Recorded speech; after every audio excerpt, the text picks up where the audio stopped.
You're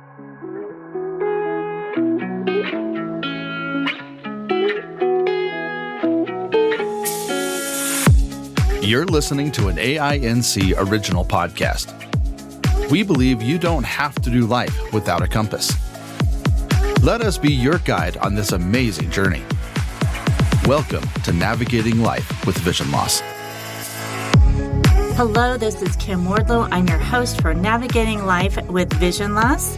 It is brought to you by the Audio Information Network of Colorado. This being September, this is our month that we are talking about parenting.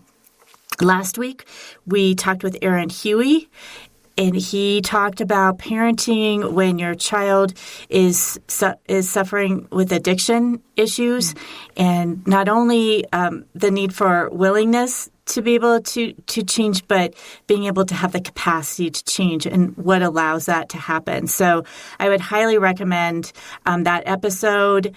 Even if you don't have children, we also talked about how you support a parent, a friend or family member who is struggling with that. So excellent program. We'll continue this month talking about parenting. This week, I have Kim Owens with me. She is the wife and mother of two sons, one of whom is blind, and she helps to support parents of blind children with her blog, being an advocate, mentor, author, speaker, and a certified Braille transcriber. So one of her many passions is supporting parents of blind children who are navigating the public education system. So we'll definitely be touching on that. Kim, thank you so much for joining me today. Thank you for having me. I'm excited to be here. I'm excited for this program. Before we dive into our main topic, I always like to give folks a chance to tell our audience a little bit about yourself, or if you have an unusual hobby or interest apart from the obvious things that we'll be discussing today. Let's see. I started Braille transcribing because I was concerned about my son's transition to college. I didn't know how much advocacy there would be. So that started off, feeling like a need, but really as a hobby now. I love, doing work around accessibility. And then also I have two animals that are laying right next to me right now, and they are my fur monsters, and I really enjoy time with them. Great. Well, again, thank you for being on the program. Can you tell us a little bit about your journey with your son's vision loss and how that impacted you as a parent? Sure. So I have two sons, and my youngest at the time was about 8. His name's Kai, and literally overnight, it seemed like his personality changed. Everybody used to call him No Fear Kai because he would do anything my older son was doing. And they're 4.5 years apart. So everybody knew him as No Fear Kai, and he loved to skimboard, skateboard. He was just super active. And overnight, he became really anxious, did not want to leave my side, didn't want to go to school, didn't want to do homework, didn't want to hang with friends. And we really had no idea what was going on. So I would say in the beginning, everything was just a big mystery and really, really frightening. I know in one of the articles that I read, I'm not sure if it was an exact quote, but it was a quote from you that said at one point you and your husband decided that you were not going to assign your fears about blindness to Kai. So he obviously had his fears, but then you also had your own fears as well as you went through this journey and got a diagnosis. And It was really scary in the beginning because we didn't know what was going on, and it took a couple years, and he was finally diagnosed with something called retinitis pigmentosa. But they kept saying that he had this abnormal, aggressive form of the disease.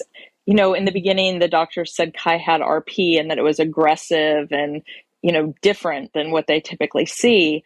And for 9 years, I asked every single doctor that we saw, could this be autoimmune? Because I have 3 autoimmune diseases, and they all said no.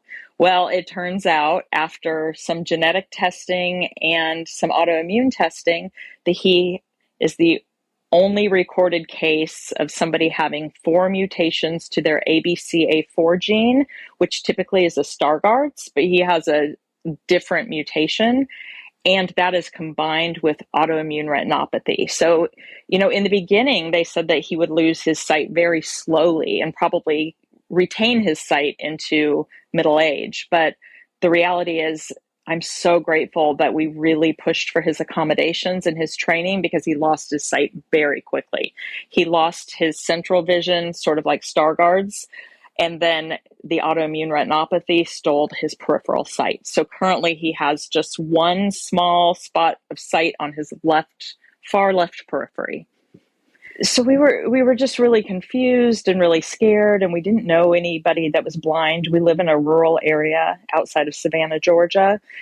And in the beginning, we just didn't know what to do. So the only thing we could do is sort of let him lead. And it was interesting, once he got the diagnosis and knew that he felt afraid because he could no longer see the way he used to see, it really calmed him down. Just having the words and the understanding of what was happening, he sort of went back to being himself. And the fear for him sort of went away, where my husband and I were just completely shocked and had no idea what to do. Mm-hmm. And like I said, we didn't know anyone who was blind. So we just started letting Kai lead and just supporting him in any way that we could as we worked with our own acceptance and building a community. What in those early stages is sort of thinking about maybe other parents who are just starting that journey with their child. What was the most helpful to you? Because I think many people find themselves not knowing another blind person or not having access to obvious resources, or at least resources they know about. What did you find most helpful in that early phase? It was really hard in the beginning because we're in a rural area. There really wasn't any support around us. Not physically around us. So, I got online, but that's sort of a scary place too. Ultimately, what helped us the most was for my son's teacher, the visually impaired, to connect us to mentors who are blind and, to connect into parents groups online. But, I really feel like in the beginning, the most important step for parents is acceptance. And it's really hard to accept something when you don't fully understand it. So, educating ourselves about our children's diagnosis, the prognosis, the tools that are available, and then just really getting plugged into the community helps. Acceptance is just really difficult in the beginning. And I would say 90% of the parents who reach out to me are reaching out to me because they're having a really difficult time with acceptance. Mm-hmm. Well, and that can take some time, and people deal with things differently too. Yeah, and it comes and goes. It's like you might accept one thing, and then all of a sudden you're facing a new situation and you don't know how to handle it, and you sort of start through that whole process over again. So I always encourage parents to get connected to other families, and also if they're able to get therapy, talk therapy is really helpful. I also meditate. That really helped. That helped me to understand, back to the fears, that a lot of the fears I had about Kai's future were just simply fears. It wasn't reality. The reality was happening in the day. And as long as I could tune into what was happening that day and follow Kai's lead, it really helped me to just calm my own fears. Well, I know one of the things you faced day to day, and other parents do as well, is having Kai in the public schools and trying to communicate with the schools about his vision loss and his learning, and making sure that he was getting the resources from the school that he needed. And I know that's one of your big passions too, is helping parents with issues that they're having with their schools. Yes, for sure. I honestly don't know if it's better to live in a big city, because in the big cities, there are resources there, but there's also a lot more people using the resources. Um, Right. in our area, what we were up against was constantly hearing from the school district that they'd never done this before. And it's like, well, you know what? Neither have I. And I'm not the expert here. So it was a challenge to understand what Kai needed long term for accessibility, and then also making sure that the school district followed through with getting him the services he needed. And I think that's really hard for parents in the beginning, especially if their children have, like Kai had, a progressive sight loss disease.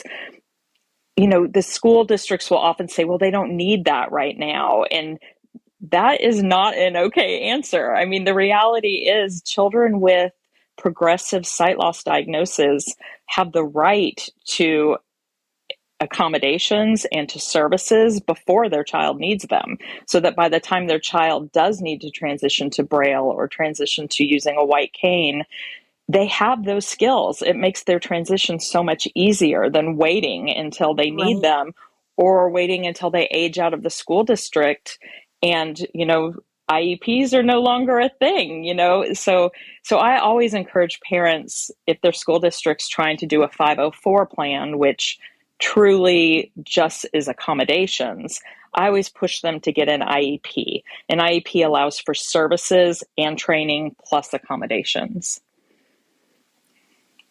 I think that is so important. I know we see that on the opposite end of the spectrum as we're dealing with older adults who are progressively from macular, other types of eye-related issues, losing their vision, and encouraging folks to look into services, look into travel training, all those things before they need it, because it will be easier to learn and adapt. And so I can see that would be the same.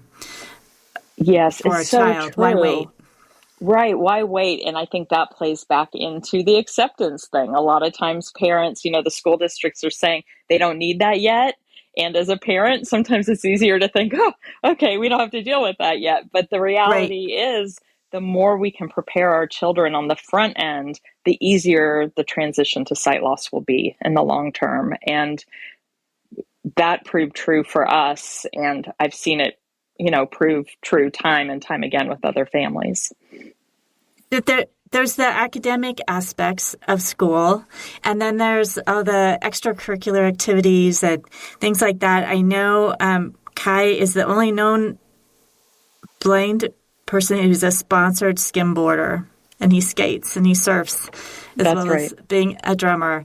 And I think that's another thing that we've seen as we've worked within the community of being afraid. You don't want your child, obviously, any parent could be overprotective, but I think especially when there's some other circumstance or factor that might make it seem more likely to have an injury, that it's easy for parents to become overprotective and not allow their children really to live their fullest. So could you speak to that a little bit? Were you ever worried, or since he'd been doing sports, he just carried on? Yeah, it was interesting. Well, when he went through that phase of being really afraid, he had sort of stopped doing everything. And then once he Mm-hmm. realized that he was feeling so afraid because he was actually losing his sight, he was 10 at that time, and he just was determined that he was going to do everything he wanted to do. And that's hard because, yeah, as a mom, I wanted to protect him a lot, but I just kept going back to that Mary Oliver poem, and I'm probably going to butcher it right now, but it basically, it ends with, what are you going to do with your one wild, what is it?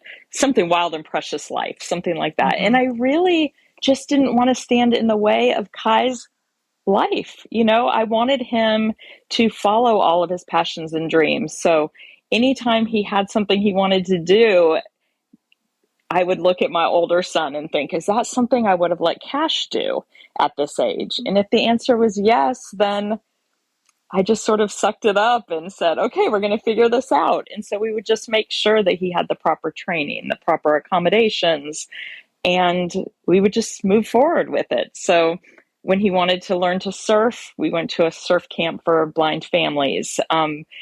He'd been skimboarding for years, since he was 3, and we could not imagine how he would skimboard. Do y'all know what skimboarding is? I'm not terribly familiar with it. I just picked up a little bit about it from reading your blog, but you might want to describe it for our listeners. Yeah, I'll describe it for people who don't live near a beach. It's pretty popular where we are, but it's using a small board, sort of like a mini surfboard, but it doesn't have any fins on the bottom. And so prior to sight loss, Kai would throw that board, run after the board, and jump on it and, kind of skim the sand out onto the water. And, he was young, so that's about all he could do. But as he started getting older, he really wanted to continue to do that, but couldn't figure out how to do it, as a blind kid. And so we took him to a camp, and we worked with, and it wasn't for visually impaired kids. He was the only visually impaired kid there, but the coaches were willing to work with him, and they taught him a way to skimboard without letting go of his board. We didn't even know that was possible at the time. So he learned how to do that, and then he was able to continue, skimboarding. So he started to progress. So he got a better board, not a little wooden board. He ended up with a carbon fiber board, and he would run, and it's called the monkey crawl. So instead of throwing the board in front of him, he would hold the board in 2 hands, sprint towards the water, and then kind of when he hits the water, kind of whip the board up under his feet and just keep going and just use the momentum to slide out. And once he got that down, he just continued progressing, and he eventually was offered a sponsorship through Exile Skimboards, and he competed against sighted competitors, and he loved it. And I didn't want to stand in his way. That was something he really wanted to do. Did you have any issues either with the schools or with other camps? It sounds like this camp was really open to working with him. But did you have any problems with coaches or anyone being hesitant to allow him to participate? I think maybe we lucked out a little bit in the fact that Kai loved board sports and is sort of an individual sport. So it wasn't a team sport. He did play basketball when he was younger, but that wasn't something he wanted to continue.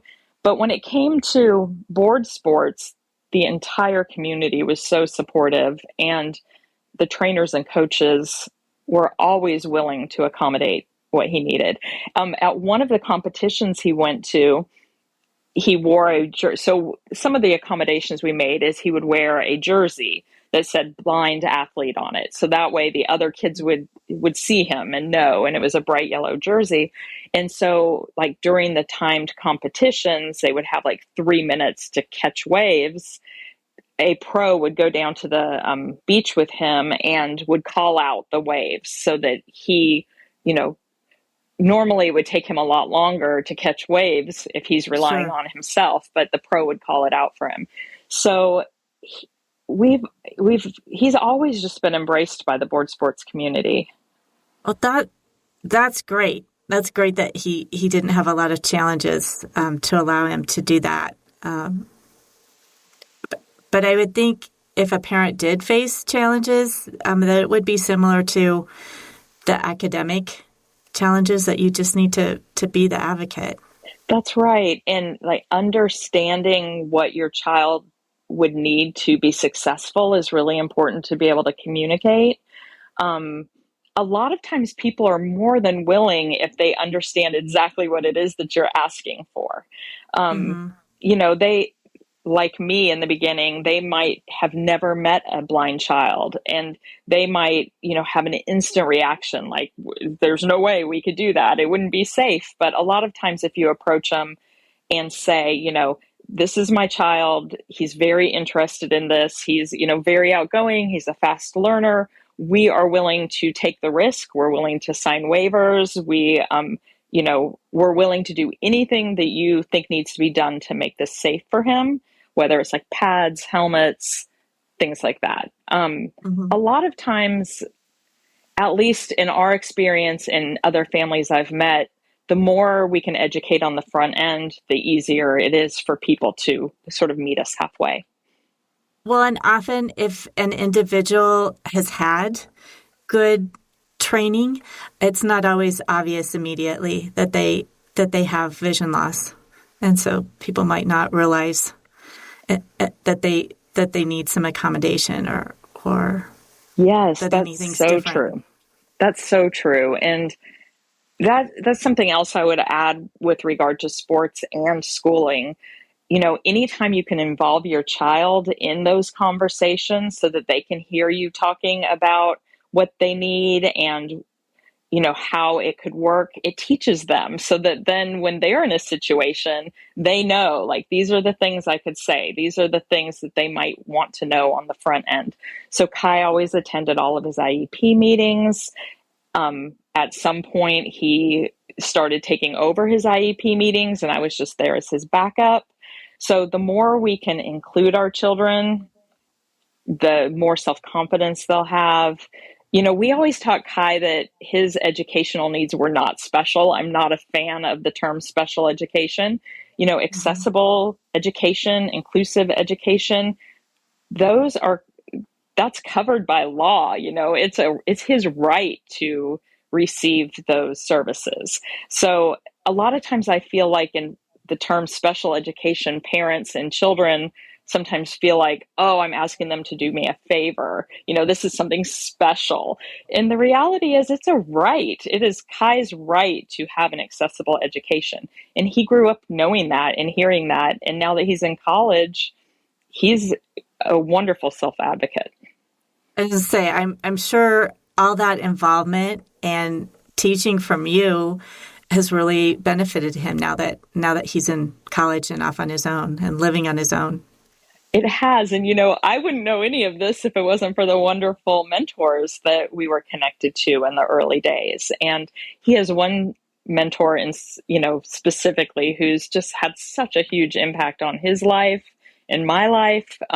He's a blindness consultant, and he has just been so instrumental in teaching me and teaching Kai what needs to happen for him to succeed. Well, parenting just can be hard and it can be tiring.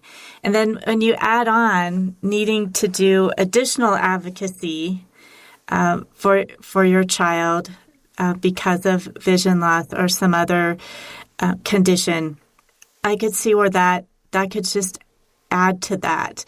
And I'm sure you had days where you were just really tired and were not feeling like having to be that advocate. What helped you? What resources did you find helpful when you were struggling with parenting, but specifically dealing with some of the things you needed to do for Kai to help him have great opportunities in his life? I wish I really had some wisdom there, but I will tell you, I'm still recovering. Kai calls me a recovering advocate because it was just really hard. And a lot of times it was pushing beyond my own comfort zone and my own energy level. But, he was my child and I wanted the best for him. And to make things more complicated, I'm disabled. I have 3 autoimmune diseases. So I am exhausted on a good day. And then to add all of that on top of it, it was a lot. So I think what got me through was I had really good relationships with his teacher, the visually impaired, his orientation and mobility specialist, and Joe and some other mentors who helped us along the way.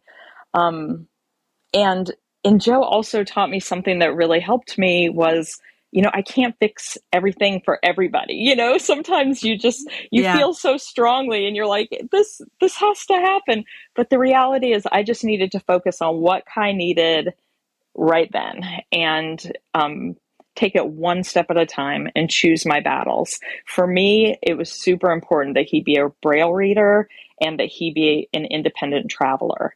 So that's what I focused on the most. And believe me, it wasn't easy. Our school district didn't want to pay for anything, and the administrators were not supportive.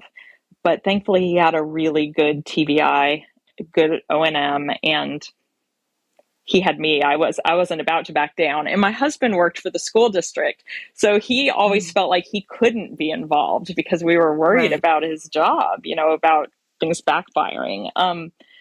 So a lot of times I felt alone, but I did really have strong relationships with other parents of blind kids, and just having sounding boards and, people to remind you what's important and what we can let go. Well, I know on your website, navigatingblindness.com, there's a tab that says book, and you talk a little bit about a book you're writing as that. Yeah. Able to talk about that a bit? I can, yeah. So when Kai went to college, I was so lost. I didn't know what to do with myself. I had been fighting for 10 years for his education, and I just started sitting down and sort of reviewing back through all of my notes and all of our IEP meetings and all of the blogs I had written. And I thought, I really want to write a book.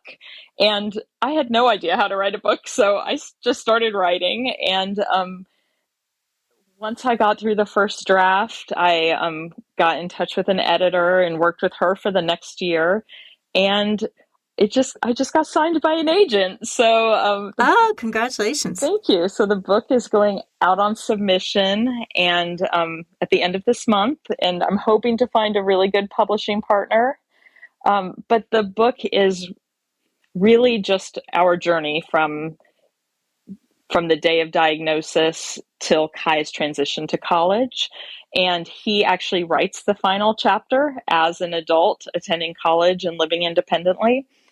And the book's organized into sections about acceptance, building a community, and an equal education. So it's a memoir, but it also has a lot of tips and tricks that I learned throughout the years. Right. Well, I know on your site it says it's the book that you wished you had when you started your journey. Yes. You had that reference. So that's great. I'm sure that will be really helpful to folks. And I just want to be sure people know how to find you if they are looking for your blog or for any of the information or articles that you have. Yeah, so I'm at navigatingblindness.com is my blog, but my social media is where I'm more active. Instagram, Kai and I run an Instagram together called Navigating Blindness, and we feature stories about him, but also stories about a lot of other families that are navigating blindness and the education system. And then we also have a Facebook page, Navigating Blindness. So that's the best way to reach us. Great. Well, and there's so much information on there. I mean, certainly about the education system, but even other things like I know currently we've seen a lot of this as well with Uber and Lyft and individuals who have guide dogs being declined rides all of a sudden. So a lot of those issues you guys address. So it's really helpful. Yeah, that was not something we expected to run into, really. When he moved to college, he got his guide dog after his freshman year. And we really had no idea that he would have so many access issues with rideshare. It's really been a problem. And so we are trying to raise awareness around that. Well, I know we've seen that with the individuals that we serve in the community here in Colorado as well. That's been a big issue. So thank you for making that known and working on that issue as well. I think that's something of concern across the country. Kim, what would you like parents to take away from our conversation today as they move forward? I would say that as a parent, I often felt alone, and it's super important to remember that we are not alone. Building a community is really key. Having people to reach out to learn from, is just so important. Just to remember you're not alone, and that if you're feeling that way, to reach out to somebody in the community to talk to. Well, Kim, thank you so much for joining us today. I know that this will have been really encouraging for a lot of parents who are trying to help their children to really have full lives at whatever age, whether they're still in elementary school or if they've taken off for college this fall. So thanks so much. Thank you.